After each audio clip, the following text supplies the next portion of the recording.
you and I are two very different people, right? What works for you doesn't work for me. We each have our own superpowers and our own kryptonites. And some things just don't work for some people. And so what I finally understood was that instead of learning tactics, you need to learn principles. Because with a principle, you can make any tactic work. True. Dan Henry, from humble beginnings working at Pizza Hut to becoming a titan of the digital landscape. He's not only the founder of Get Clients, but also a pioneer in revolutionizing how businesses thrive in an online realm. With relentless drive for innovation and passion for helping others succeed, Dan has built an 8-figure online empire and has become a beacon of wisdom for aspiring entrepreneurs worldwide. And what are the pillars for having a good personal brand? So this is my perspective. Number one,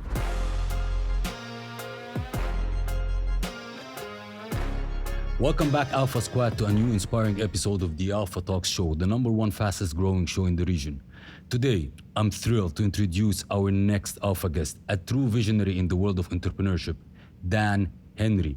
From humble beginnings working at Pizza Hut to becoming a titan of the digital landscape. He's not only the founder of Get Clients, but also a pioneer in revolutionizing how businesses thrive in an online realm. So join me in welcoming the man behind the success, Dan Henry, as he shares his remarkable journey, valuable insights with us today. Welcome, Dan. Thank you for joining us today. It's a pleasure. Pleasure's all mine. How do you feel? Well, being here in Dubai, man, it's your senses are heightened. It's like unlike anywhere else in the world. You love it. I do. It's intense, but I love it, man. And we'll look forward to see you here more often, actually. Yeah, I think I'm gonna move here. Yeah, I think it's gonna happen. It's gonna happen.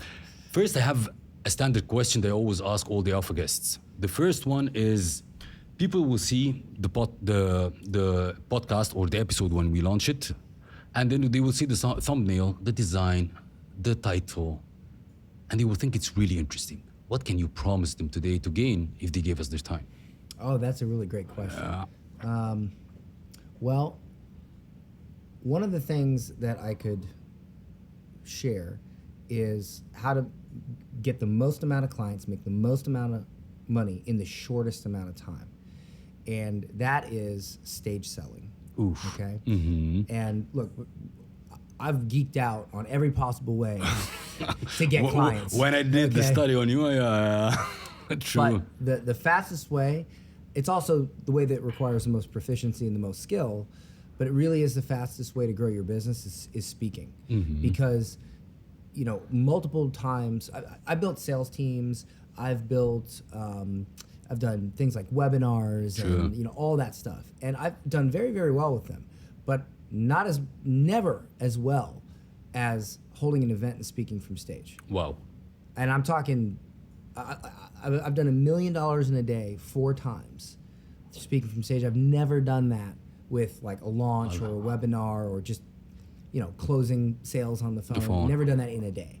But I have quite easily on stage. I love how you said quite easily on stage. We will get into this.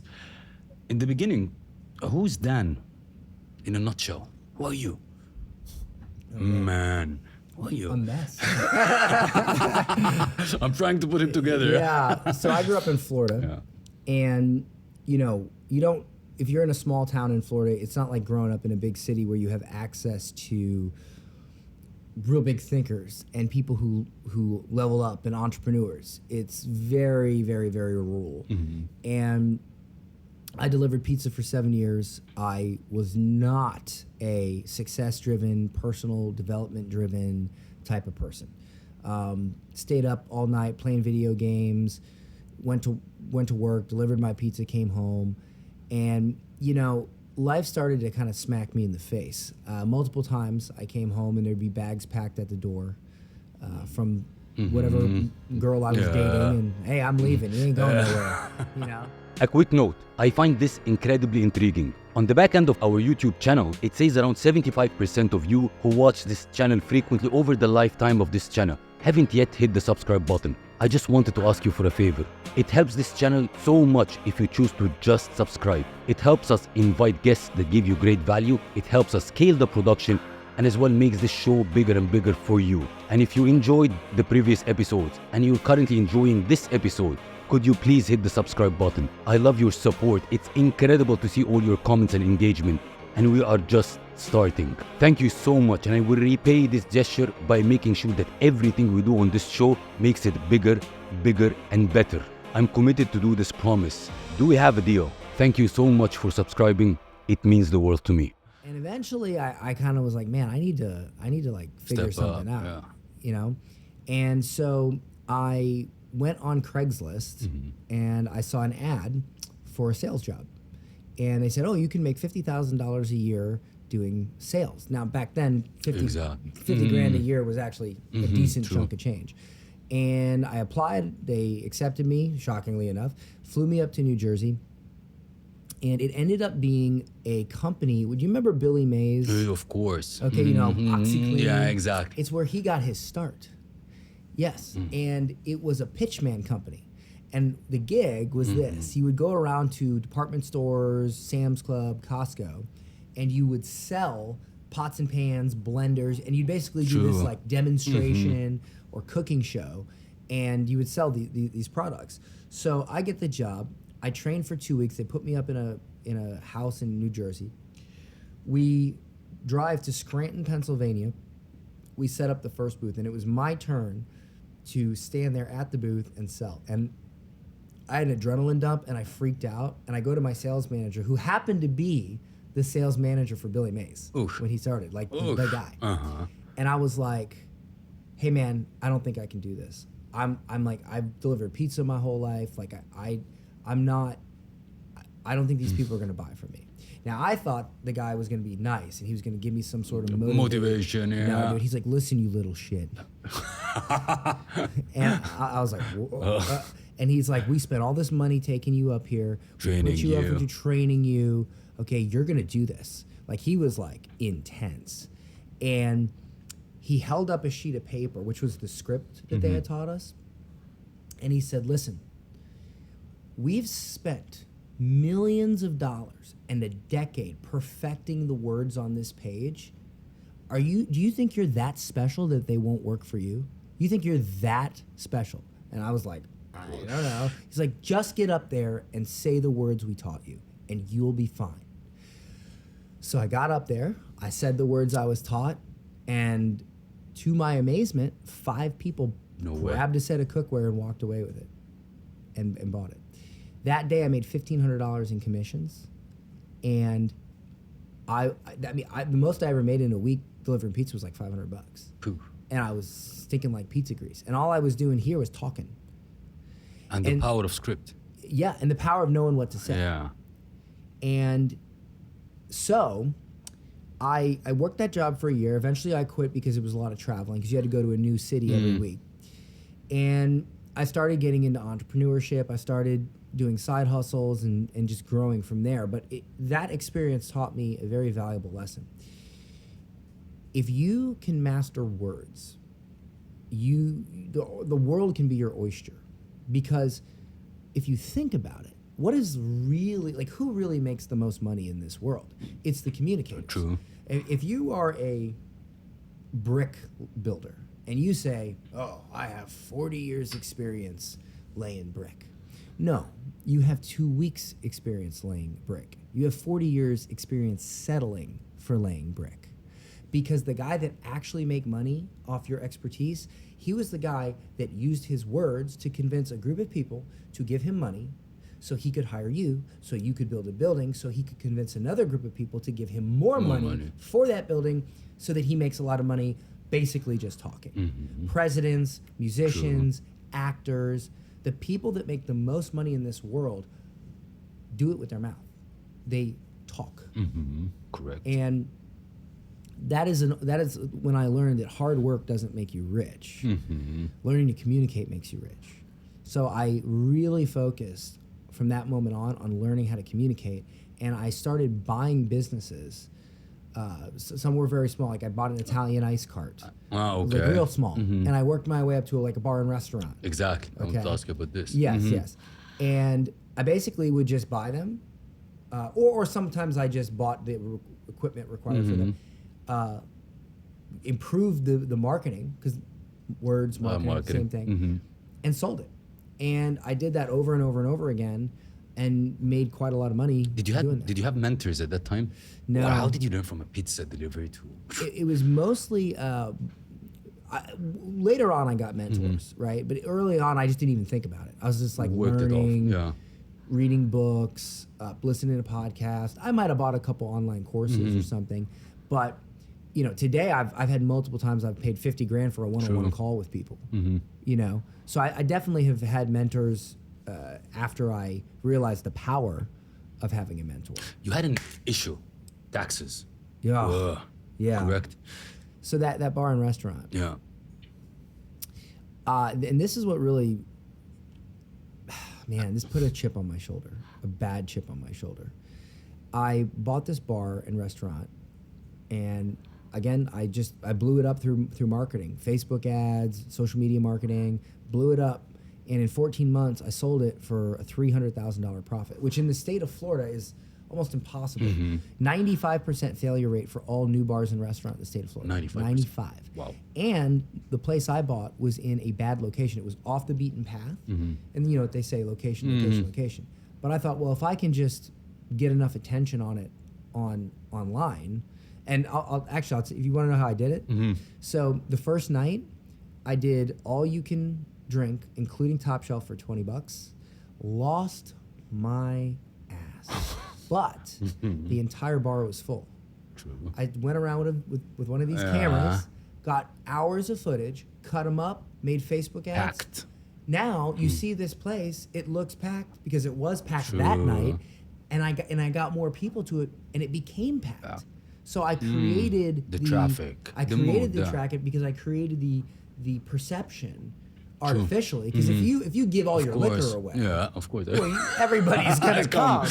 Okay, but it made up for it because everybody did come as a result of constantly seeing ads and social media from just that one night. Yeah. And then eventually it got really busy where I could go around all the time, and it was always busy. So what happened was, when I sold it and I made that money, two very horrible things happened to me. One, I took the money and invested it and lost it completely. Wow. So here I am, pretty much broke, just got married. My wife is, she's working. I'm trying to figure stuff out with the business. Get a knock at the door. It's a man from the IRS. When I had that restaurant, the accountant that I hired to do my taxes died. Her family, in the middle of doing it, her family was so distraught, they didn't even want to talk to me. I was like, hey, I'm so sorry that this happened, but can I come by and get my paperwork? Wouldn't talk to me. So it ended up triggering an audit, and the IRS said, hey, even though it's quite obvious that you obviously bought liquor, you had expenses, we're disallowing all of them, and if you don't have the receipt for them, you don't get credit, you owe $250,000. Shit. Now think about that for a second. They say America's the land of opportunity. Yeah. And I thought that as well, because I thought I achieved the American dream. I really felt like America tried to take it away from me, because it wasn't like, hey, something terrible happened. Obviously, you bought liquor and you had employees and you paid electric and you paid rent. Let's work this out. No, it was, hey, on a technicality, we're going to screw you. Expenses, thank you. It was nefarious. It was ill intent. And it really ticked me off. $250K. Yeah. And my wife comes to me, and I really have her to thank for all of this, because she said to me, Dan, you suck at business. You're good at getting people to buy your stuff. You're good at getting clients. But running it. Running it and decisions past that, not so good. And I didn't learn it at that point, So she says, why don't you just go out and help other businesses with getting more business, and now you don't have to run their business. You're just helping them or advising them. Strength. Right. And boom. So she gives me the idea, and I start doing it. I start making money, and then I started doing an agency where I ran social media ads. That's before Get Clients, or it's that's right before, because here's where it blew up. Yeah. For about 6 months, I had a marketing agency, and I was doing decent numbers, not great. I was doing maybe $20,000 20 grand a month with it. But I had to pay, I had other debt. Exactly. I had to pay my bills, and the interest. Yes, true. So like, it was Non-ending snowball. It was snowballing. So even at 20 grand a month, which for a pizza boy was like incredible, True. it still wasn't enough. So one day, a bunch of people start asking me, hey, how are you doing so well with your agency? And I thought, well, I'm doing well, but I'm still screwed, you know? But they were like, I'm not. I want to make 20 grand a month, you know? So I was like, okay, well, here's how you do it. And I started helping people. And then people started asking me more and more. And eventually I didn't have time. And I said, hey, I don't have time. And they're like, well, we'll pay you. And I was like, oh, wait a second. So make a long story short, I ended up launching an online course, and we did over 6 figures our first month. Wow. Yeah. And we did 2.9 million that year. And then it just, over this next several years, I just kept releasing consulting, events, courses, things like this on All online, how to grow a business. And I've taught various things because I've learned new things. You know, I've learned how to sell from stage. I've learned how to run ads. I've learned how to do great email marketing. And, you know, I've just sold various When I products. was reading about you, you said you almost experimented with everything. That, you know, like you mentioned it, like whatever the shit is, I tried it to get your course to succeed. Because as I read, like your first course was fucked up, and then your second course Yeah. Well, that was the 6 months. Yeah. See, that was, I started a course. It didn't do very well at all, like basically nothing. And the problem was I was buying other people's courses and following what they said to do. Okay. And it just wasn't working for me. And that's when I had an immense shift, okay? And this is, if anybody's listening who has ever bought a training, bought a course, and just struggled to make it work, I'm gonna tell you exactly why that is right now. You and I are two very different people, right? What works for you doesn't work for me. We each have our own superpowers and our own kryptonites, okay?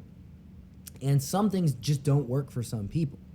And so what I finally understood was that instead of learning tactics, you need to learn principles. Because with a principle, you can make any tactic work. True. Foundations. And so I relaunched my second course, and I was just like, look, I'm not gonna follow anyone's plan. I've learned to my best ability these principles, and I'm just gonna kind of do what I think makes sense, but based on the principles. Okay. And it just blew up. It blew up. And that's why, like today, when I sell things, it doesn't matter if it's an event. Like I'm doing an event in Dubai next week. I have a membership site. I have various things I do for. It doesn't matter what it is. I always teach principles. Because that is what's going to take you further. And it's the principles that people skip. They just go right to the tactics. So they don't know why they're doing the tactics. So they can't fix it when they have a problem. True. This is Get Clients, correct? GetClients.com, yeah. Tell us, what is Get Clients for people who don't know? Like, what do you do for people who participate in Get Clients or becoming a member? So currently, our main product is Get Clients University. And it's basically, it's support for my team. There's a live call every week. One of them's with me, where I teach you new ways to get clients, and I teach you principles on all the different types of ways to grow online. Email marketing, speaking, creating great offers, advertising, everything you need to get more clients, right? Selling.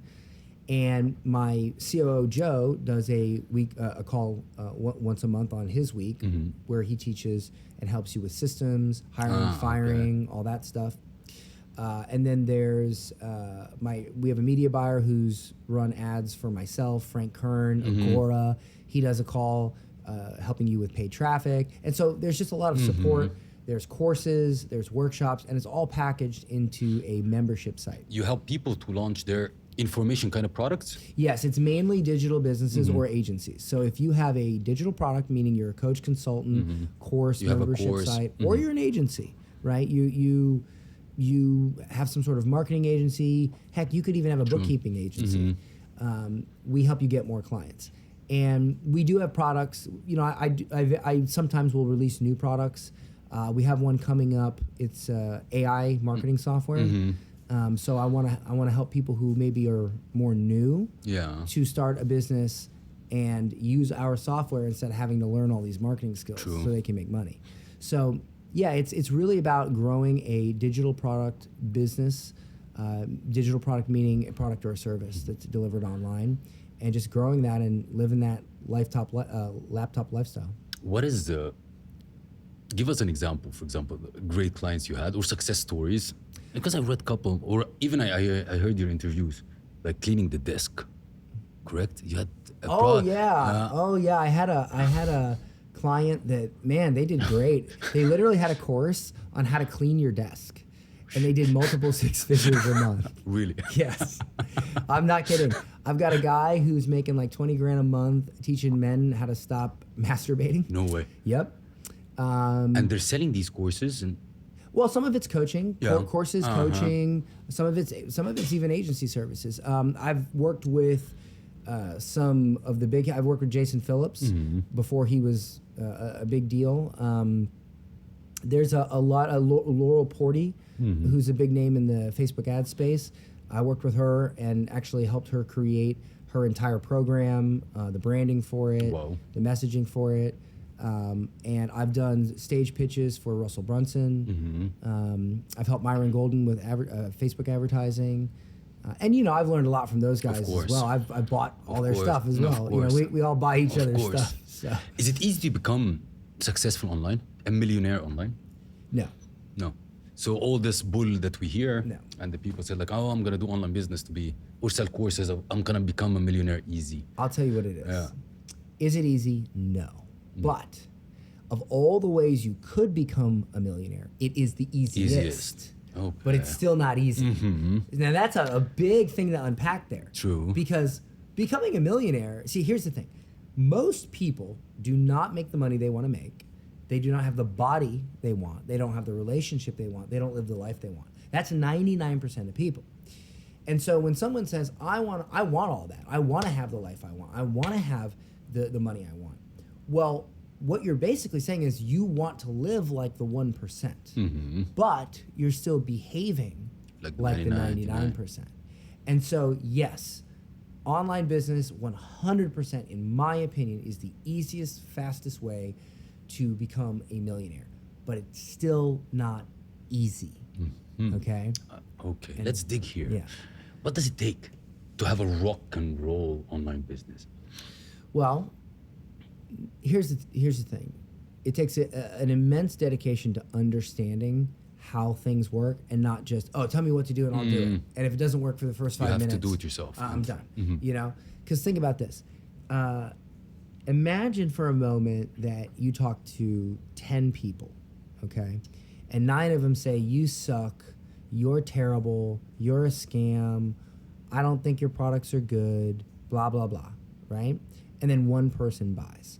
If that one person is the 10th person and you've had to hear how much you suck 9 times in a row, most people will stop. True. At 4. Heck, maybe even at 2. True.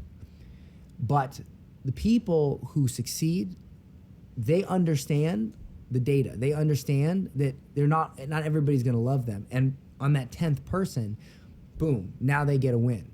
And then all of a sudden, their confidence goes up, and it's like the 15th person, and then maybe the 7th, and now they make more and more and more and more and more.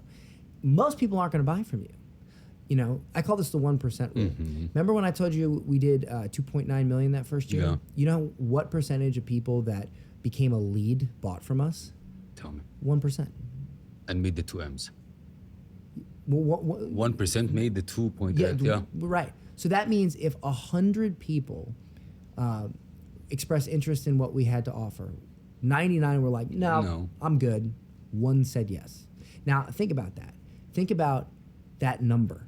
If 99% of people say, no, you're not good enough for me to give you money, most people will cave. True. But that's the thing. It only takes 1%. It only takes 1% to say, oh, this makes sense. here's some money. And you know what? Because a lot of people will quit, correct? Yeah. And look, I'm okay with impacting just 1% of people I interact with, because over the years, that has been thousands of people. And if to me, you know, I used to do that. I used to get discouraged and stop. But then I realized I was being selfish. I was prioritizing my own emotional comfort over helping people. Because yeah, maybe it's only 1%. A very nice way of looking at it. Yeah. But those people I helped, I wouldn't have helped them if I would have just said, "Ooh, I don't want to feel icky because the other people said no." Most people are gonna say no. Period.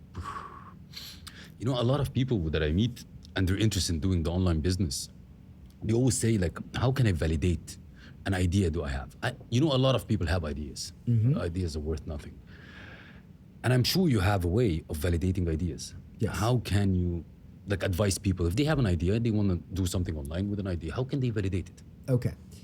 Too many people get caught up in the fancy stuff these days, fancy ways to grow a business. Let me ask you this. If the satellites went down and all the power went out, how would we sell things? We would have to have a what? A conversation. A conversation. True. Okay? Most people, when they start a business, they try to build these fancy automations and funnels and websites, and when in reality, you can just talk to somebody. I can go on for instance, I'll give you a perfect example. I have an event I'm doing next week here in Dubai, and I'm charging for it. I didn't build a website. I didn't build a sales page. I didn't build any of that. There's no email marketing. There's no marketing. Nothing. I went on my phone because I post value on my Instagram all the time. So I went on.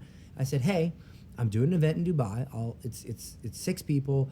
I'm gonna help you with your business. Yada yada yada. DM me the word Dubai if you're interested. I'll tell you more about it." They DM me the word. Done. I just have a conversation with them. Boom, sale. If you can't do that with your offer, then no amount of fancy advertising and marketing will work. That just makes it better. That just scale it. It scales it. But if you can't just talk to somebody and sell your stuff, it's not going to work.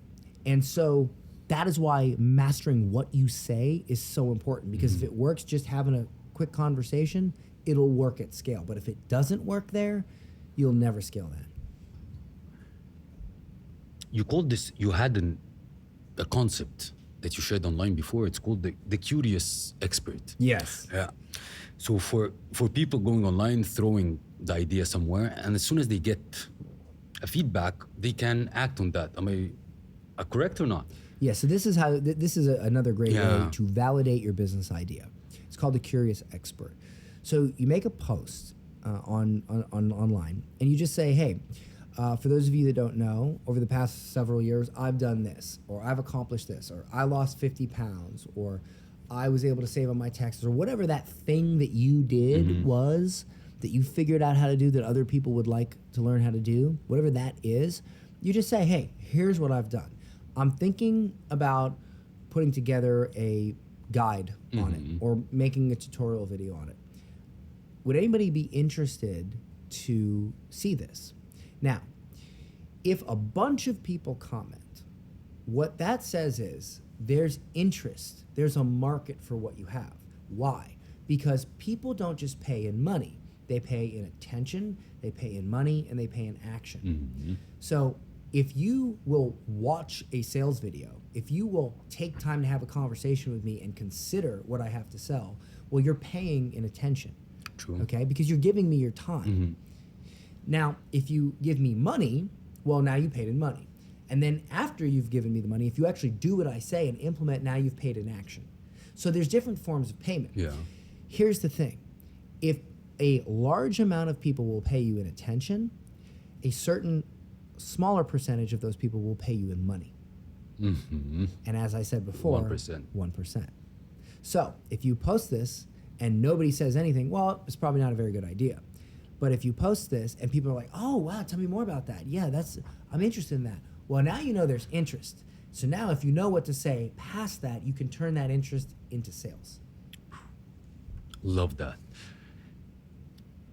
If an online entrepreneur now watching us and say like interested, Dan, what kind of systems do you use?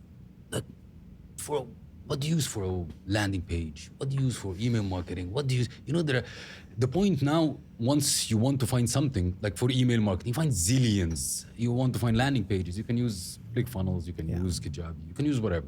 So what's your take? Man, I don't really get too deep into systems like that, because if you have the right principles and you know, like, if you know what to say, it doesn't matter if it's a sales page, if it's online, if it's on a podcast, if it's on stage, it's all gonna work, right? So, but I'll give you an example. I'm really fond of pure text sales pages these days. And we normally sell with a video sales letter where it's a sales video. I film a sales video, explain what we have to offer, boom. And we were trying to increase our sales for Get Clients University.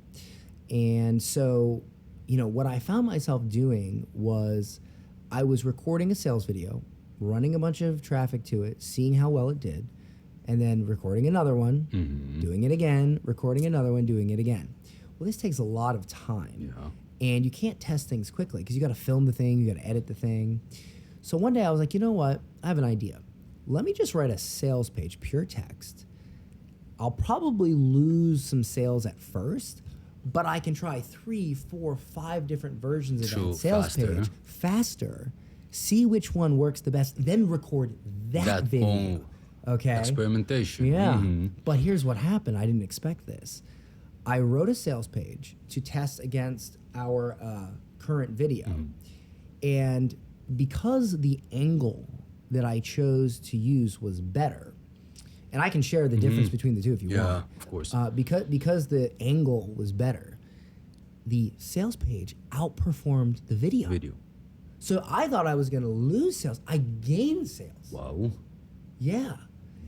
What is the difference then?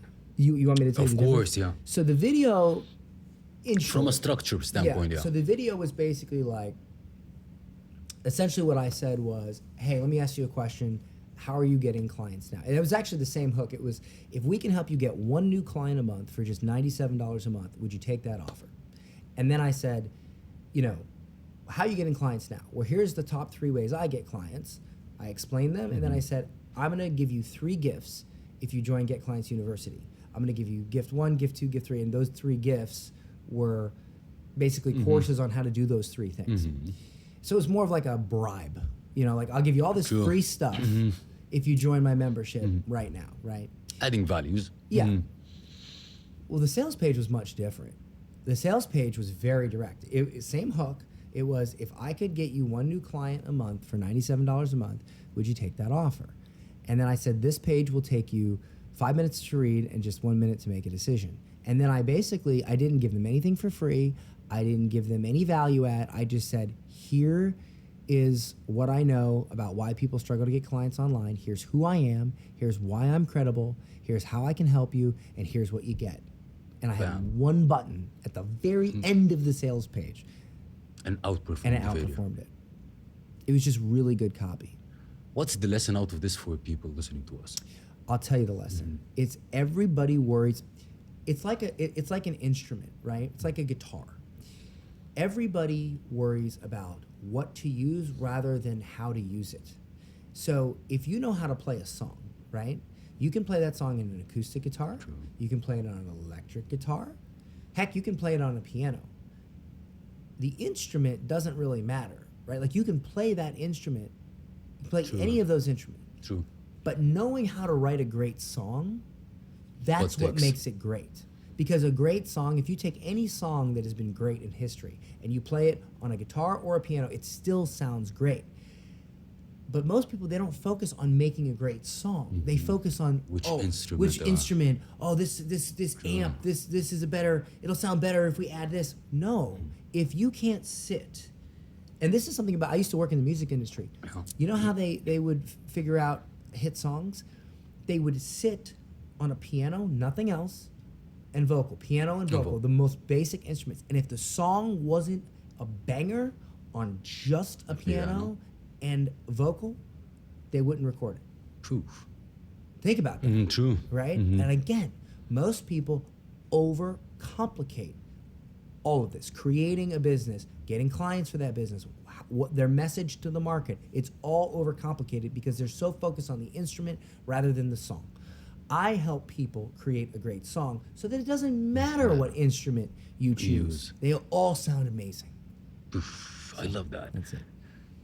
You've coached over thousands of people, online entrepreneurs. What were the main challenges the majority of this online online wannabe entrepreneurs face? Well, the majority of the challenges, I can give you a few. I can give you a lot.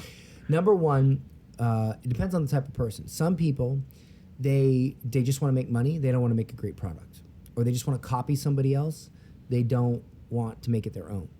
And so, if you copy somebody else, when you run into a struggle, you're going to quit, because that person that was original, they have the passion to get over that hump. You don't, because you're just copying. True. Right? Modeling, innovating is like, for instance, one great book you should read is The Innovation Secrets of Steve Jobs. Mm-hmm. He talks about how he developed the power cord for the magnetic one, which they've gone back to. The new ones go back to that, right? You know how he developed that? He noticed that in Japan they had rice cookers, and they had a magnetic power cord, because if a child tripped over the power cord, it would spill hot water on the child, and that was no good. Mm-hmm. So he was like, oh, people are tripping over their laptops all the time. Magnetic power cord for the laptops, for the MacBooks. That's how he came up with that.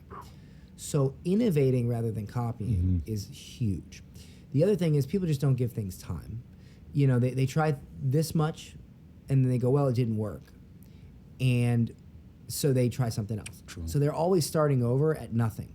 And this comes back to systems thinking. Mm-hmm. So system thinking is, if you think about it like a triangle, you do something, and then you get data, and then you evaluate the data, and then you do something slightly different based on the data, and then you repeat the loop. Repeat the loop. Yeah. Okay. So most people will do something, they won't get enough data, then they'll start changing things based on no data, and they correct, get you know what feelings. I'm saying? Correct. Feelings. Yeah, okay. True. You know how many times I've worked with an entrepreneur and I've said, what is your close rate? Like, you've taken X amount of sales calls, what is your close rate? And they'll say, it's 50%. And I'm like, I don't believe you. And they're like, no, it's 50%. And I'll make them log into their stuff, and I'll find out it's like 7%. Mm-hmm. Now imagine you made all the decisions. Imagine you made any decision in your business based off the fact that you're closing at 50%, but you're really closing at 7%. Can you imagine how much damage you'd be doing to your business? You wouldn't be making the right decisions at all.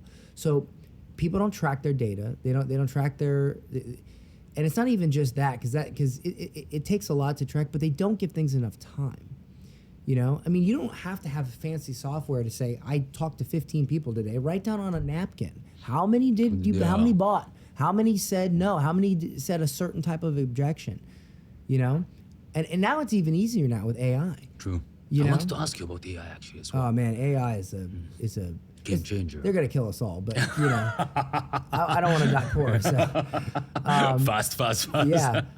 So here's the thing about AI. Like just the other day, I figured out something new.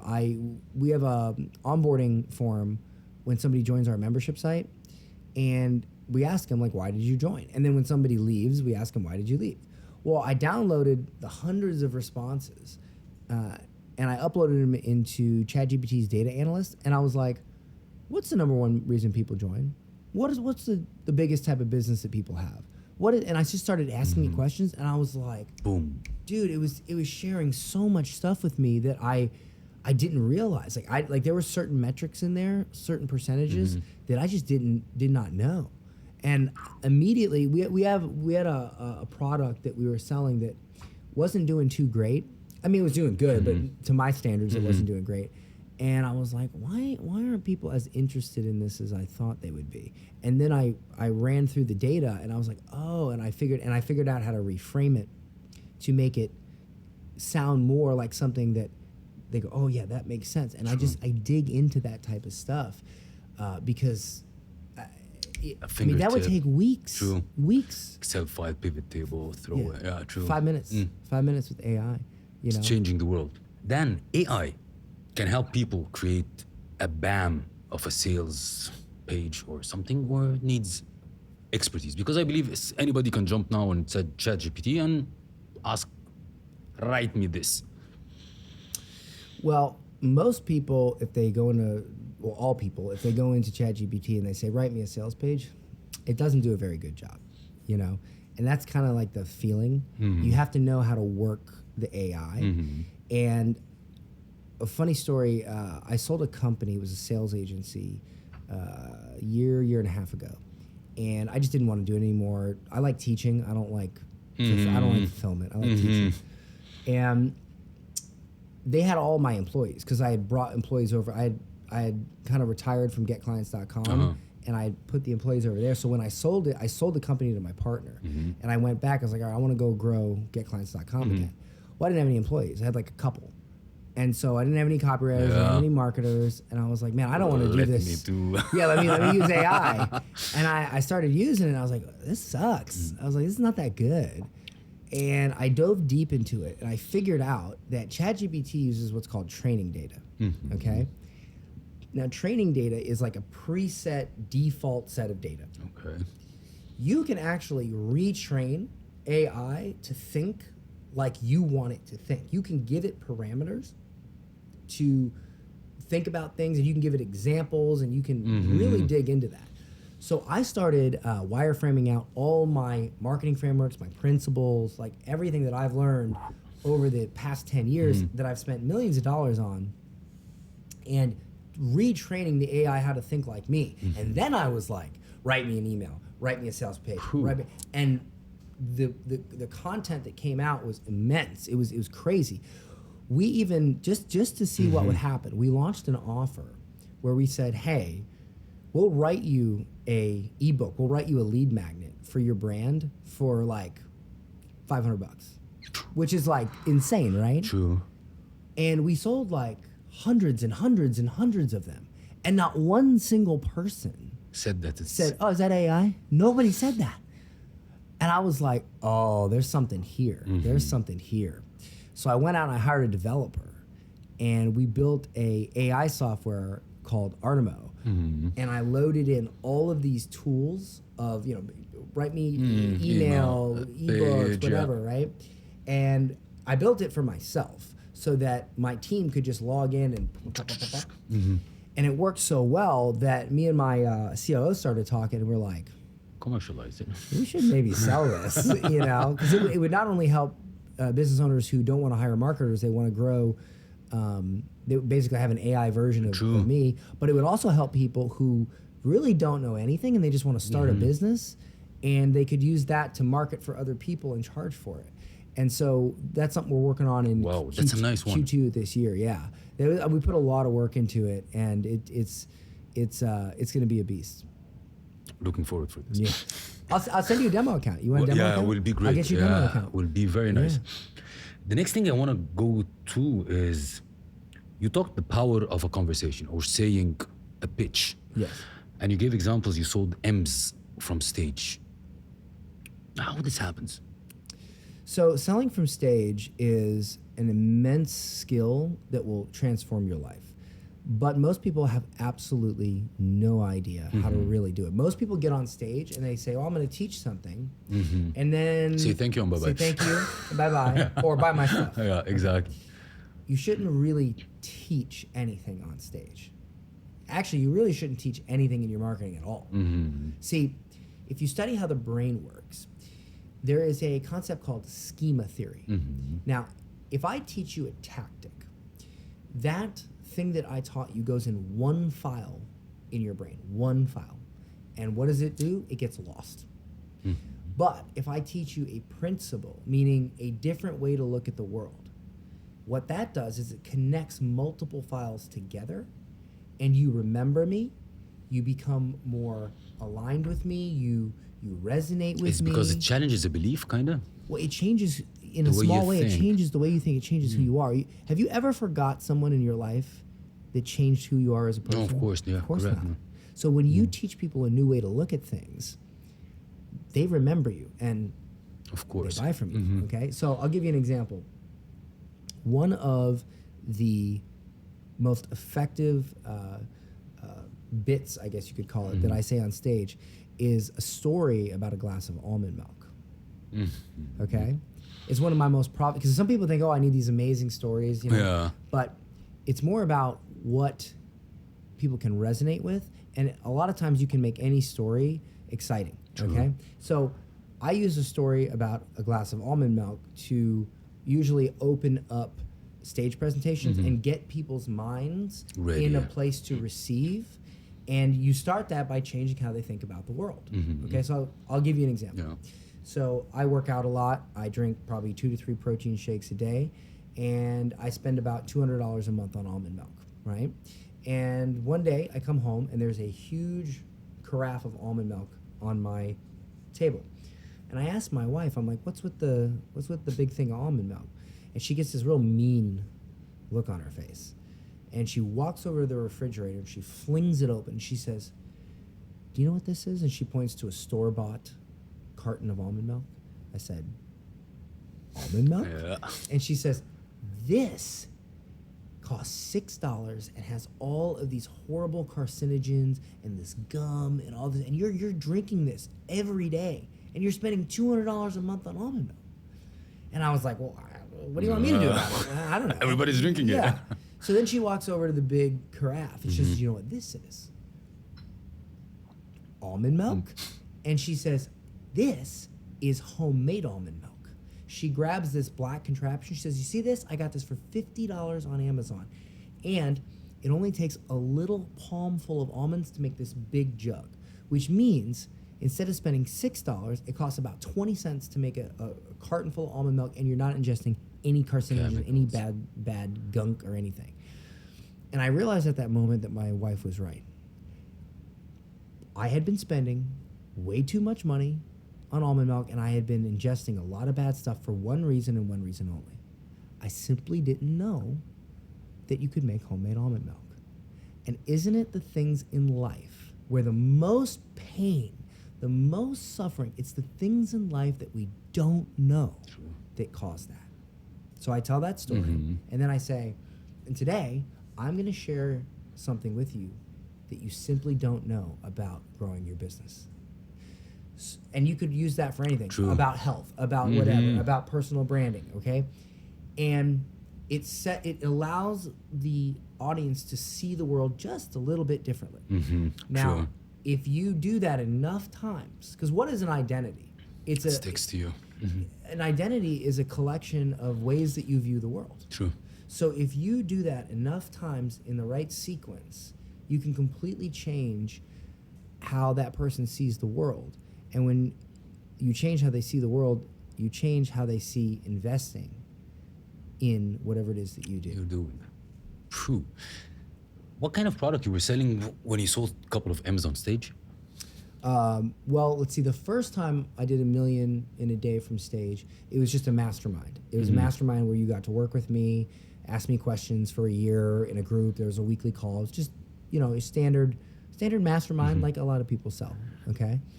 And I had 158 people on. This was right when COVID happened. I was supposed to do a live event, and I almost didn't do it. And then a buddy of mine was like, you know what, man, everybody's at home. Like, just do it. Just do it from Zoom. I'm like, oh man. So I do it from Zoom. It was 2 days. It was like 5 or 6 hours of speaking a day. It was in my dining room. Okay, during COVID. Like right when COVID started, when everybody was freaking out. I had 158 people on, and I sold 34 spots into a $30,000 mastermind. Did over $1 million in that day. Poof. So you said how you open. How you close? That's a great question. So this is something that have you ever heard the advice that you never should sell more than one thing? Of course, yes. Okay, you should always only sell one thing, otherwise people get confused. That's not true for stage. You should sell 2 things.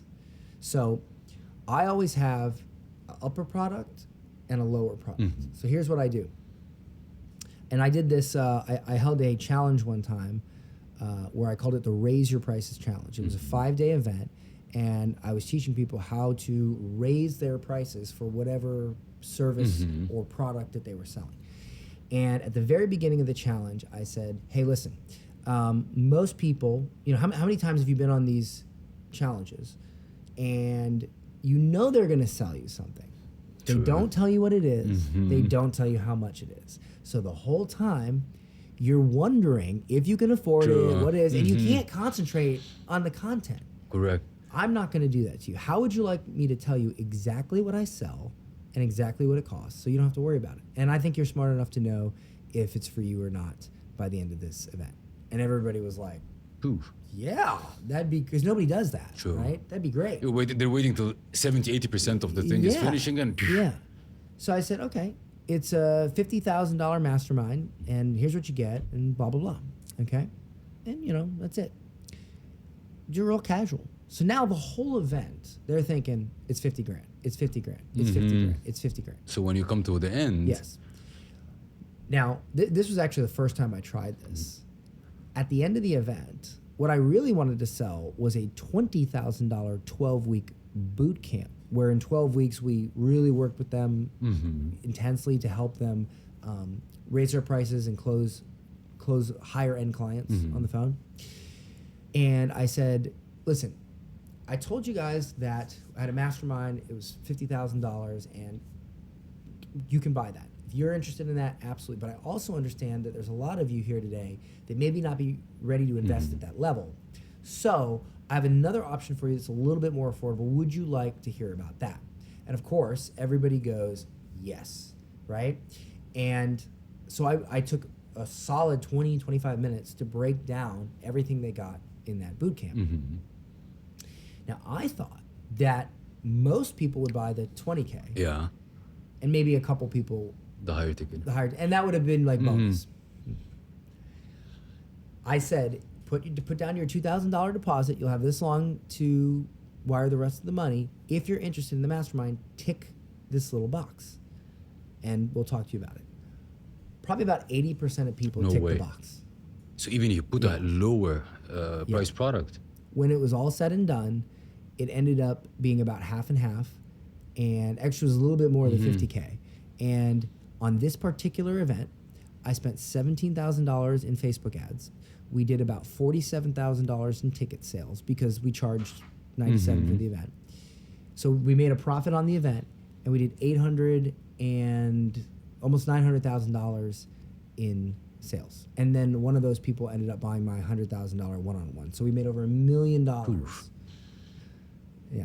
very well done. So your advice is to say in advance what you're trying to sell in advance, not to make The people higher thing. the higher thing, higher thing. and then closer to the end give like a lower one. Yes, but still expensive. Still worth it, because you don't want to sell something that's a couple grand on it. Because I wanted to ask you the second question is, a lot of people say like, okay, try to sell one product, and there another school that says sell an ecosystem of products, like a really cheap one, a middle one, or your core, and then a complementary. Like you have an ecosystem. Do you want all entrepreneurs, online entrepreneurs, sit and build all this ecosystem to start? It depends on what you have. What I would say is start with one core product. Be able to sell that as your main product. Then, once you have your main product, you want to have a higher product for the people who just want VIP. And this doesn't just have to be coaching. It can be services, it can be events. It doesn't just have to be coaching, right? And then you start having lower products that feed the higher product. So for instance, I have a few books that I've written. Yeah. Well, I sell one of my books, it's like $10. But if you read my book, you go, oh, Come to me. my God. It's a much higher chance that you'll buy something from us in the future, you know? But I want to be clear, not everybody, you don't always have to sell expensive stuff. I think most people should sell expensive stuff when they start out, because that's how you make a lot of money very quickly. So I'd rather see somebody charge $5,000, $10,000 to work with somebody on a closer level than charge, you know, $500 to work with them less. True. You know what I mean? For me in my career, because I've been doing this so long, I'm trying to grow our $97 a month membership because it doesn't take a lot of my time, you know. And I do stuff here and there. I, like sometimes I'll do, you know, private consulting here and there, just randomly, or little events or whatnot. Or I do have a thing where I help someone write their stage speech, and I take a percentage. We do really well with that. But for the most part, I'm really trying to grow the volume model because I just want to enjoy time with my family now, and I've hustled. I've done the thing. I've done the thing. How do you define success for yourself? What's success for you? I think Tony Robbins honestly said it best. He said success is doing whatever you want with whoever you want, whenever you want, however you want. And if you can do that, again, success can mean so many different things, but as long as it fits in that criteria, that is success. So if you're making millions of dollars, but you hate your life, you know, I made more when I was doing consulting like every day. I made way more, but I was busy all the time. Now I make a bit less than I did back in those days, but I'm fine with it because I don't really do much. So I'm chill. True. You're in the online space, and in online space, you see a lot of bull or unethical, I would say, the quick rich or rich quick schemes. Yeah. Like buy my course in 3 freaking days, 2.5, you'll be extremely rich. You're gonna be a millionaire. Yeah. And you're also in this space. Of course, I don't want to ask you how do you differentiate yourself because you have a history and track record. But for people, regular people going online and looking at like, you're gonna be fit in a month, you're gonna be rich in a month. Does it work or not? That's a very good question. I like to tell people it's not easy to get rich. That's why you need my help. Because if it was easy to get rich, you wouldn't need my help. Yeah. Okay? But I have, you know, it does have a negative connotation to say, oh, you can get rich quick. But it's tough because you really can make a lot of money quickly on the internet. You really can. So that's a tough question because for some people it's true and for some people it's not. I'll give you an example. If I said to you, hey, I'm gonna give you a diet and you're gonna lose 20 pounds in a month, would you think it's BS? Kinda. I would too. But here's the thing. About a month ago, I was really sick of not being lean, okay? And, you know, I had gained muscle. I had built, I had gone from 169 pounds to 205 pounds. So I had built some muscle, but I was like kind of fat. You know, I was like, not fat, but I was just, I wasn't like lean. You know? And I said, you know, screw this. So I hired a pro, IBFF pro bodybuilder. Wow. Somebody that gets people ready for stage. Now, I don't do stage competitions, but I was like, you know what? That guy, if anybody knows, that guy knows. Yeah. So I'm going to hire that guy. And he's like, yeah, dude, you're probably going to drop 20 pounds this month. And I was like, come on. He's like, well, wait till you see the diet. And I was like, okay. So he gives me the diet and he gave me a workout routine. Here's what I've did. And it was chicken and egg whites for breakfast. Okay. Chicken and broccoli for meal 2, tuna and broccoli, chicken and broccoli, tuna and broccoli, and 6 egg whites for dinner. That's it. 40 minutes of cardio every day, and you lift 4 to 5 days a week. Now, when he gave me that diet, I was like, maybe. I'm gonna be 0. I lost 20 pounds in a month. I have a picture of me from a month ago. I look completely different. I literally dropped 20, and I didn't lose any muscle. I was afraid of that. And he goes, listen, he goes, that's total BS. All you're eating is protein. Exactly. You're not losing any muscle. Okay, that's garbage. And I didn't. I look bigger now. I go in the mirror, I look bigger now than when I was more thick. True. You know, and I'm 20 pounds less. Yes. I went from 200 down to 180, and I look bigger. So there are quick schemes in a way. There are It's shortcuts. not a scheme. Well, look. Shortcuts in a way. Knowing. It's not a shortcut. It's just doing the work. If I say to you, I can teach you how to sell from stage, and you're going to make $1 million I say, let's say you're going to make at least $300,000 on your first event, okay?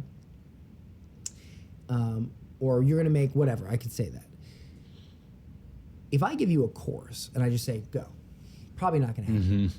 But if I sit down with you for like days, Exactly, do it. it's very likely. I'll give you an example. I had a client of mine, Josh 40, paid me $100,000 for a weekend, and all we did, I sat down with him for 2 days, all day for 2 days, and I helped him write his speech. He went out, he did his first event. He only had 60 people come to it because he got his ad account shut down in the middle of the promotion, which he's got that fixed now. You know how that goes. You know how that goes. So he only had 60 people to the event, which is a low amount of people to an event. He did $200,000. So you say For a weekend, you were with him a weekend. a weekend. Ooh. I mean, it was all day. It was all day into the night for 2 days, and I helped him write his speech. But again, if you say to me, Dan, I want to do $200,000 on an event with only 60 people, can you send me a PDF guide on how to do it? Yeah, I can, but you're probably not going to do $200,000. But and maybe I charge a couple $1,000s for that course or PDF. But if I spend 2 days with you, it's way more likely. But I'm going to charge $100,000. You know. Then when you're talking about events, you're talking about online and offline as well. They both work. Yeah, it doesn't matter. It doesn't matter. It doesn't matter. Online, offline, right? Interesting. Online, offline. What is your favorite failure up to this moment? Man, favorite failure. I would say during COVID, I invested $750,000 into a company, a catering company, who won a contract from the state of New York. And it was to give free COVID meals to people. And the thing was, they needed like extra equipment and they needed extra staff, right? Well, I lost the whole investment because the state of New York went bad on their contract. Ooh. What are you gonna do? Sue the state of New York? Try. Yeah, exactly.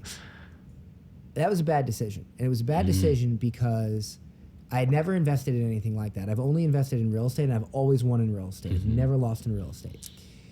Well, I invested in something fancy, something weird, and I lost. And it taught me two valuable lessons. Number one, you can take my money, but you can't take my skills. I can always make the money back. So develop your skills. And number two, it taught me that,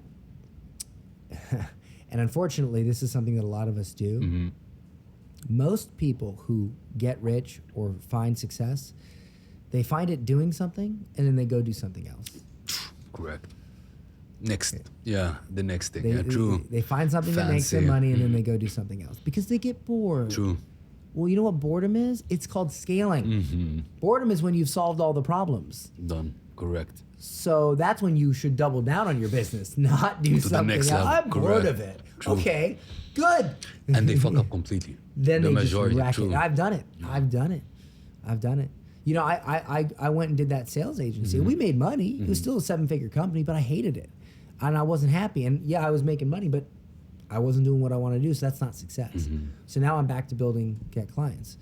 And I mean, we just somewhat recently launched that membership site. We have 1,200 members.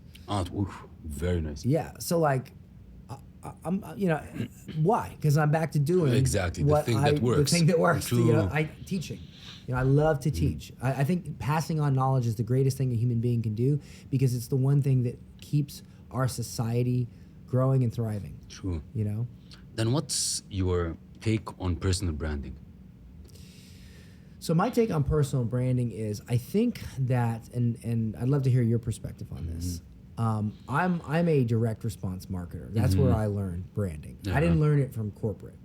So to me, a brand is not about colors and what clothes you choose to wear and how you choose to look. It's about what people say about you.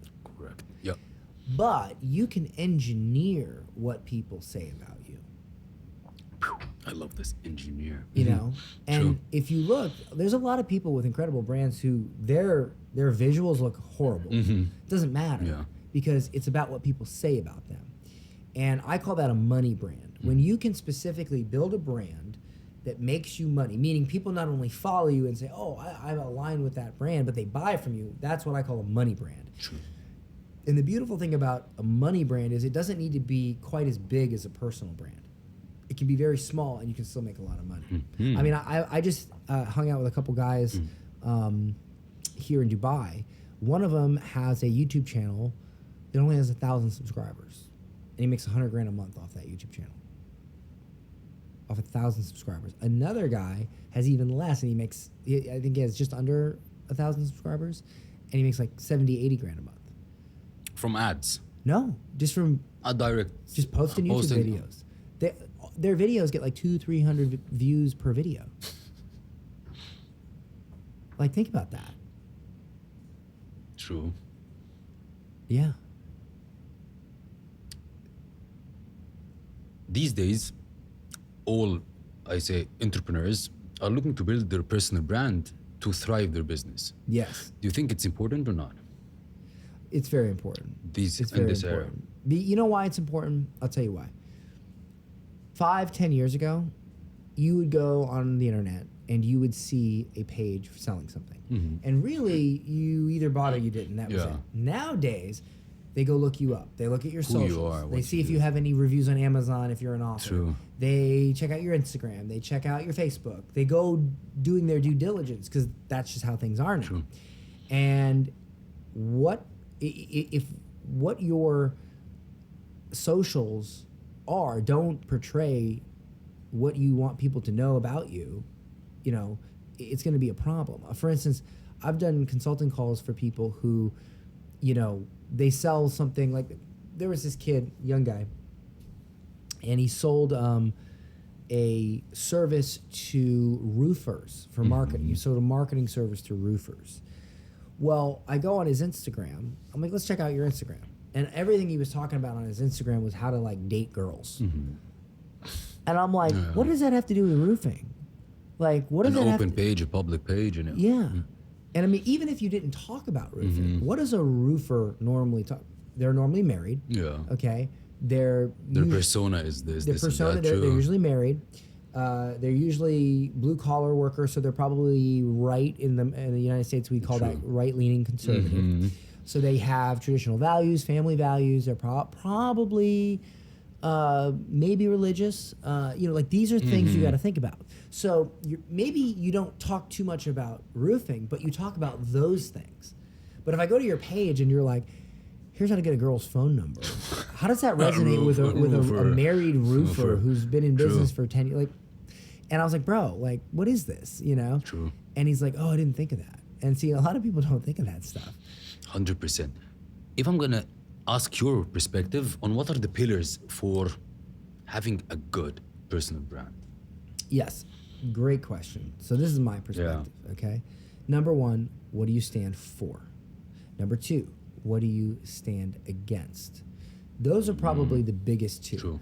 Because people want to know what you stand for, because if what you stand for aligns what they stand for, they'll resonate with you. But what's even more powerful is what you stand against. Me and you can maybe have some issues and not get along. But if we both hate something, if we both have a common enemy, we'll start getting along real quick. Better, true. Real quick. So you have to pick something that you really don't like, that your audience doesn't like, and talk a lot about that. Like, I don't like the IRS, okay? What entrepreneur likes the IRS? Nobody. Exactly. So what do? I talk a lot of shit about the IRS. I agree. If I'm gonna, we are in the Alpha Talks show, right? So the nugget question. What's an alpha for you? That's a great question. So a lot of people think an alpha male is this burly, big, you know, rough dude.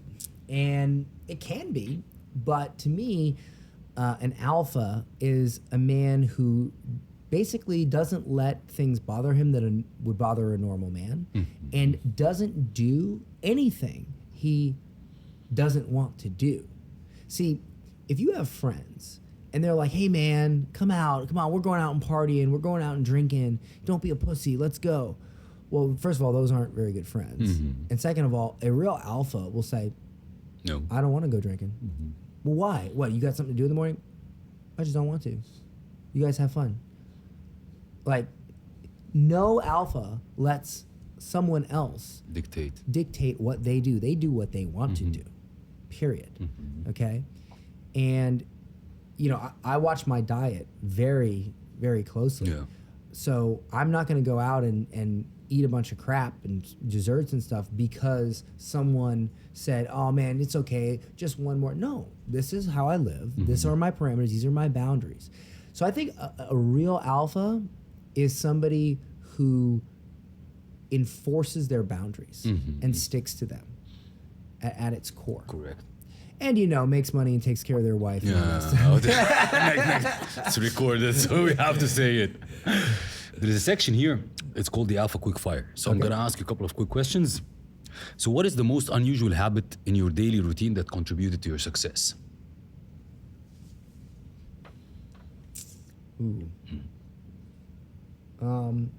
Not having a morning routine. I get up in the morning. I don't meditate or do anything. I just get to work because in the morning that's when your brain is the most fresh. So I try to do most of my really thought-provoking work first thing in the morning. One word that describes your approach to marketing. Principles. If you could sum up your mindset as an online entrepreneur in one word. Hyper self-awareness. Sorry, that's 3 words. Right. It's self-awareness, but hyper. Yes. What's the most surprising thing you've learned about yourself through your journey?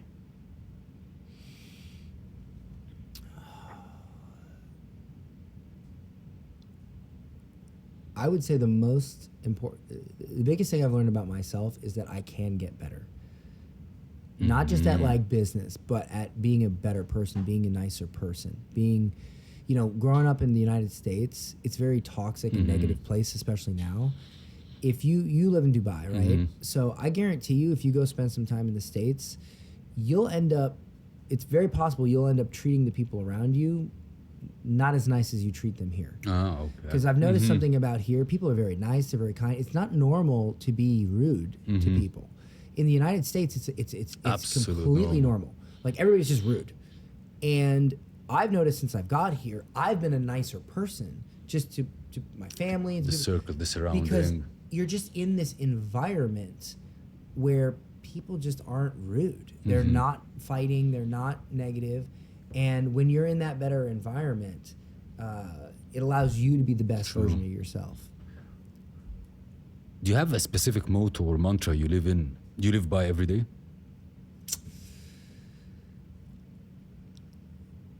Yeah, what I live in right now is if I say I'm going to do something, I ruthlessly stick to it. So if I say I'm going to go to the gym today and it's 11 o'clock at night and I'm exhausted and I just got wrapped up with work, whatever, you know what I do? I'm going to do it. I go to the gym. Because the shame I will feel tomorrow over not doing what I said I was going to do, what I didn't promise myself, it's worse than going to the gym at 11. True. 100% aligned on that. What is something that somebody has told you that has hurt you and you've never forgotten? That has hurt me? Yeah.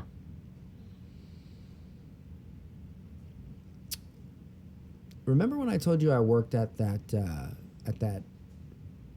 company, that pitch company? Yeah. Well, the owner of that company, his name is Jeff, and he's a billionaire.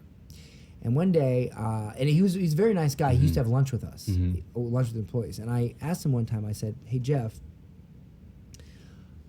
I don't want to sound weird, but I really want to make money. I want to get rich. Like, I want to work hard and I want to get rich. How do you do it?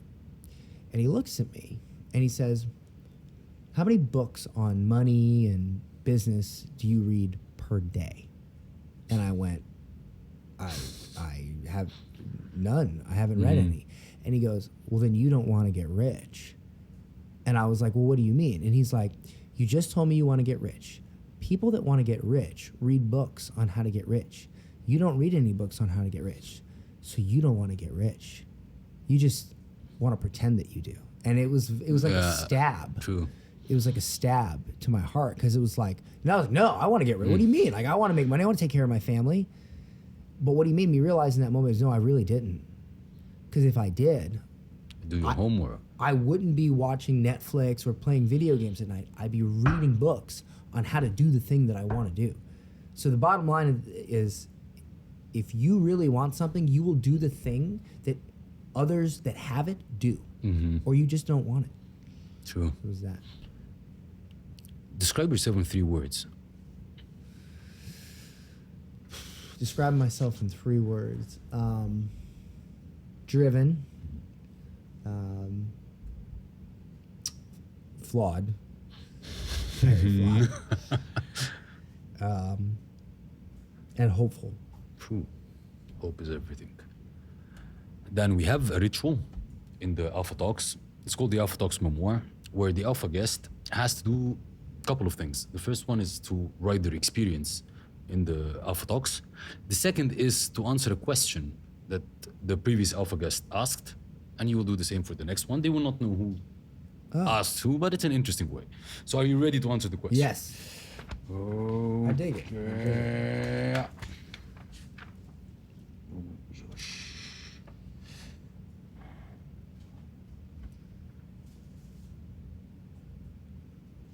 Who? So, since it's written like this, so it is from a guy who runs an agency or a media platform called Love in Dubai. One of the best online platforms. It's called Love in Dubai. So he wrote this question. He said, "What do you want the headline of your interview to be if you were gonna air it on Love in Dubai?" What would I want the headline Yeah. of This my interview, if you will air this on Love in Dubai.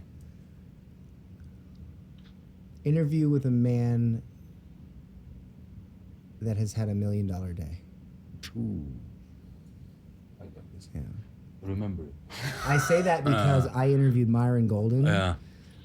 And that video got hundreds of thousands of views, and the title I chose for it was "Interview with a Man That Makes $3 million a Month." Mm-hmm. So, Boof. data. It's all about data. What will be the last message you want to leave the audience with today?